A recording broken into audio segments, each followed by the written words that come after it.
नमस्कार दोस्तों, आज मैं लाई हूँ हिमांशी जोशी जी की लिखी कहानी बदला।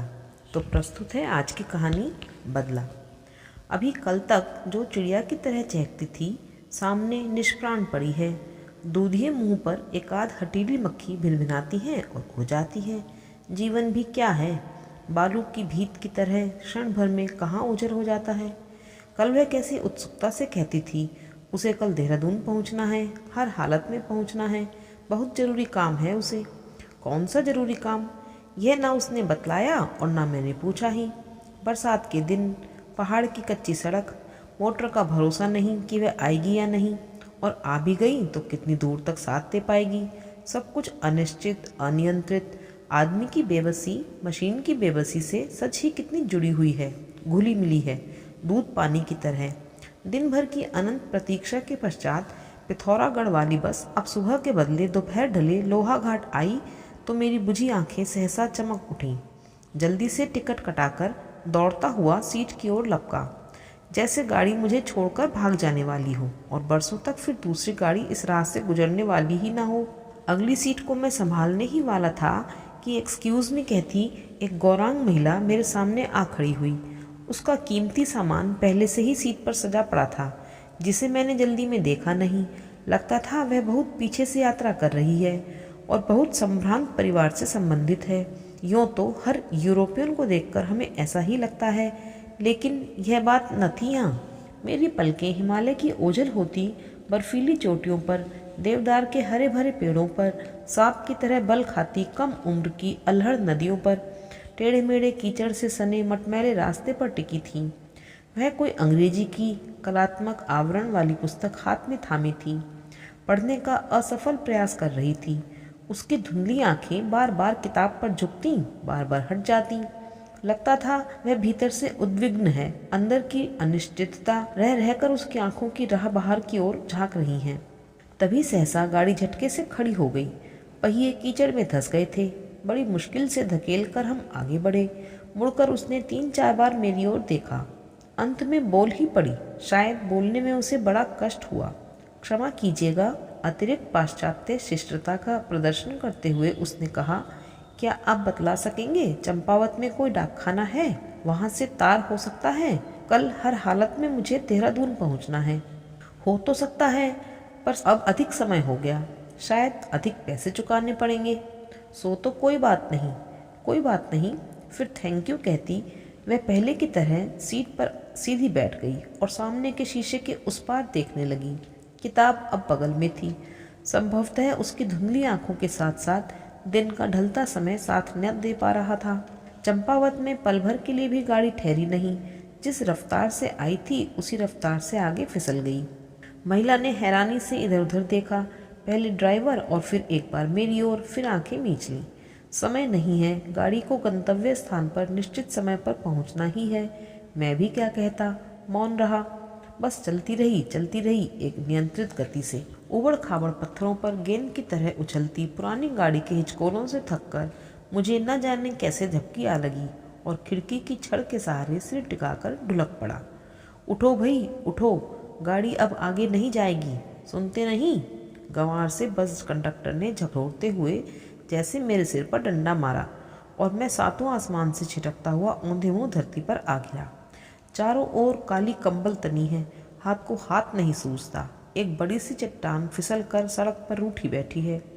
बहुत से मजदूर जुटे हैं, पर वह इतनी ढीठ है कि हिलने का नाम तक नहीं लेती।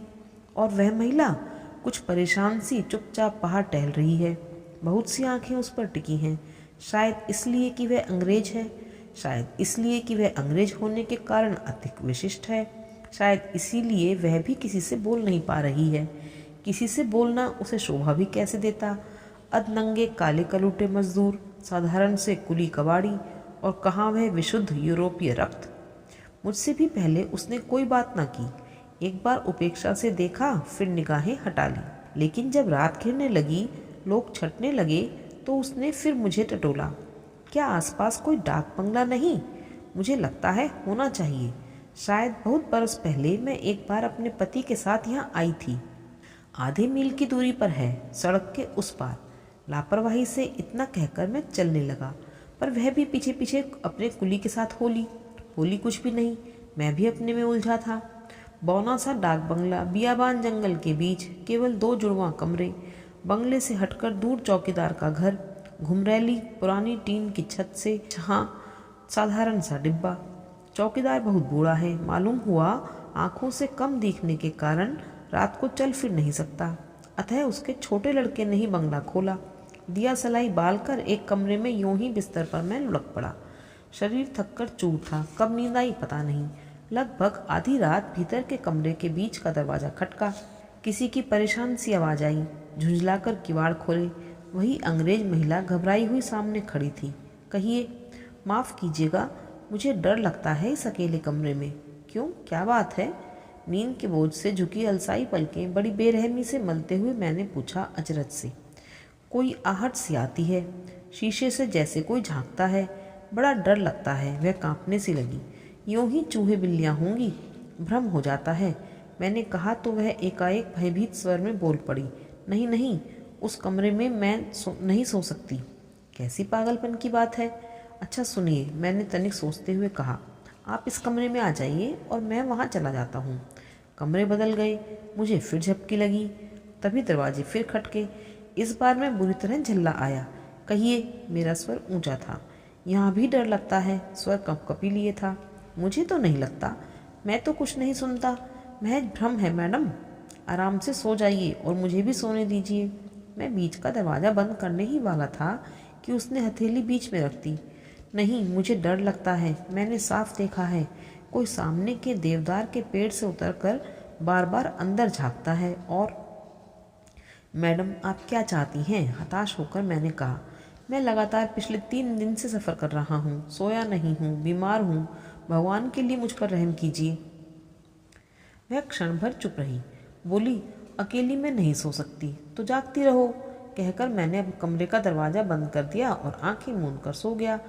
थोड़ी देर के सन्नाटे के बाद फिर वही खटखट, फिर वही खटखट लगातार। भगवान के लिए आप थोड़ी सी जगह दे दीजिए, मेरा दम घुटा जा रहा है। मैं न चाहते हुए भी दरवाज़ा खोलता हूँ। कोई इस बार कुछ बोलता नहीं। मैं चुपचाप अपना बिस्तर फैलाकर फर्श पर ही ढुलक पड़ी। उसका अभिजात्य अहम न मालूम अब कहाँ चला गया था। अब वह घुटने से ठोड़ी मिलाए निश्चिंत सो रही थी, खर्राटे भर रही थी, पर अब मुझे नींद न आती थी। घंटे भर तक यूं ही आंखें खोले पड़ा रहा। घड़ी की ओर देखा, 3 बजा चाहता है। मेरी आंखें दर्द से फटी जा रही हैं, जैसे गर्म मसाले का हाथ गलती से छू गया हो। अपना बिस्तर समेट कर चुपचाप मैं दबे पांव फिर अपने कमरे में चला गया।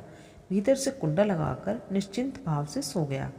सुबह देखता हूँ बूढ़ा चौकीदार झुकी कमर पर हाथ धरे सामने खड़ा है। घबराया सा कह रहा है, बाबू साहब, बाबू साहब, अंधेर हो गया। क्या क्या? अंग्रेज मीम मर गई? कैसे? मेरा मुंह खुला का खुला रह जाता है। पता नहीं, कोई घाव निशान कहीं नहीं है। यूं ही बिस्तरे पर मरी पड़ी हैं। खिड़कियां खुली हैं, सब दरवाजे खुले हैं। अचकचाता हुआ जाता हूँ। महिला निष्प्राण पड़ी है। खिड़कियां खुली हैं, दरवाजे खुले हैं। गौर से देखता हूँ, फर्श पर नंगे बेडौल पाँवों के निशान हैं। खिड़की से बाहर गीले निशान साफ दिखलाई दे रहे हैं, देवदार के पेड़ के पास जो खत्म हो जाते हैं। चौकीदार बतलाता है, इस पेड़ पर एक भूत रहता है साहब। मैं व्यर्थ का बहम समझकर टाल देता हूँ, लेकिन वह कहता जाता है, बाबू साहब, मैं सच कहता हूँ, यहाँ एक भूत रहता है। बहुत बरस पहले जब गोरों का राज था, यहाँ हरसन नाम का एक डिप्टी कमिश्नर गोरा साहब शिकार खेलने आया था एक बार। वह बड़ा झक्की सनकी पागल किस्म का आदमी था। कोड़ों से मजदूर कुलियों को बिना बात पीटता था और फिर जोर जोर से हंसता था। एक दिन शिकार खेलने से वह रीता लौट रहा था, इसलिए बेहद झुंझलाया था। तभी दूर रास्ते पर आता हुआ एक बूढ़ा आदमी उसे दिखलाई दिया। उसे न जाने क्या सनक सवार हुई, उसने गोली दाग दी। बाद में होश आया तो घबराया। उस मरे आदमी को उसने उस सामने के देवदार के पेड़ पर लटका दिया और कह दिया उसने आत्महत्या कर ली है। 2-3 दिन तक लाश टंगी रही। रात को भरी चांदनी में वह अंग्रेज और उसकी डायन पत्नी उस पर गोली के निशाने साधा करते थे। जब तक लाश छलनी न हो गई उन्होंने छोड़ा नहीं। ऐसे नरपिशाच थे वे। कुछ पल चुप वह मेरे चेहरे की ओर देखता रहा, फिर विश्वास दिलाता हुआ बोला, यह बस मैंने अपनी आंखों से देखा है बाबू साहब, मैं सच कह रहा हूँ। उस पेड़ पर लटकता मुर्दा हर रोज रात को दिखता है, खिड़की के शीशों से झांकता है और ओझल हो जाता है। उसकी मूर्खता भरी बातों में भला कौन विश्वास करने लगा। मैं यूं ही हंसकर टाल देता हूँ। बाद में लोग आते हैं, उस दिवंगता का सामान टटोलते हैं। बहुत से सामान के बीच कुछ कागजात मिलते हैं, कुछ चिट्ठियाँ जिनमें लिखा रहता है मिसेज हैरिसन। मुझे यह सब एक अजीब सपना सा लगता है। चौकीदार को बुलाकर मैं कहता हूँ, अच्छा आज रात को हम यहीं रुकेंगे और उसे देखेंगे, पेड़ पर दिखता है ना। तहकीकात के लिए आया पटवारी भी यही कहता है। मैंने देखा उसके चेहरे का रंग धुंधला पड़ गया, फिर भी वह गंभीरता से बोला, हाँ हाँ देखिएगा रात को, अगर ना दिखलाई दे तो। आधी रात को जगता हूँ, देखता हूँ सच ही पेड़ पर रस्सी के सहारे एक शव लटक रहा है और निकट जाता हूँ, आश्चर्य का ठिकाना नहीं रहता। वह तो वही बूढ़ा चौकीदार है जिसके कपड़ों में एक कागज मिलता है, टेढ़े मेढ़े अक्षरों में लिखा रहता है, मैं जानबूझकर आत्महत्या कर रहा हूँ, चैन से मर रहा हूँ। आखिर इतने वर्षों बाद मरने से पहले अंत में मैंने अपने बूढ़े बाप की हत्या का बदला चुका ही लिया। तो अभी आप सुन रहे थे हिमांशु जोशी जी की कहानी बदला।